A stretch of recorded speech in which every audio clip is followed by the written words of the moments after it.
In today's video, I'm going to teach you how to undo changes in WordPress Elementor.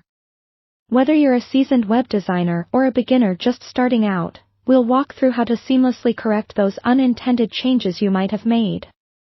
Mistakes happen, and that's perfectly okay, because Elementor provides an intuitive way to step back if needed. Let's dive straight in and get familiar with this incredibly useful feature.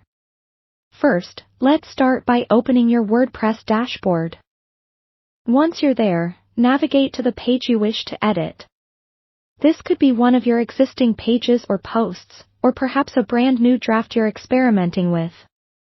When you've located the page, click on the Edit with Elementor button to enter the editor interface where all the magic happens.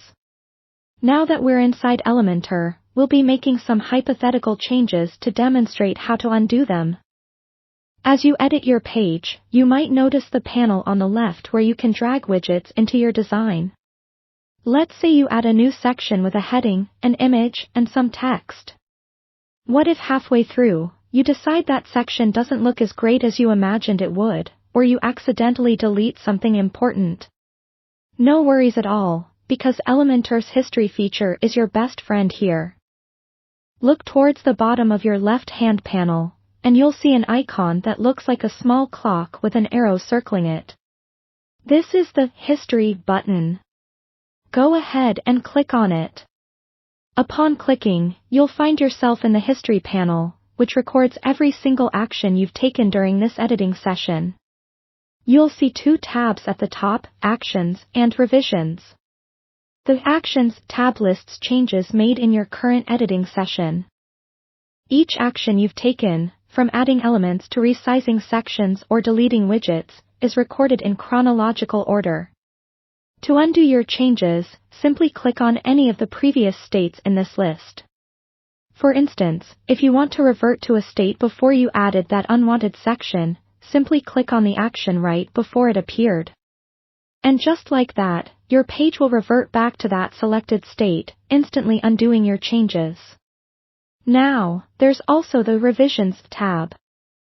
This is useful if you want to revert your page to a saved state from an earlier session. Revisions are essentially snapshots saved over time. They provide a great way to go back even further if needed. Simply scroll through your saved revisions, click on one, and Elementor will restore your page to that particular state. Remember, no change is ever permanent until you hit that Update button. So, while working in Elementor, you can try as many new styles or layouts as you like, safe in the knowledge that you can always undo any steps you're unhappy with. Understanding this process arms you with freedom and flexibility to experiment without worry. Your masterpiece is always just an undo away from perfection. Enjoy creating with confidence, and thanks for watching.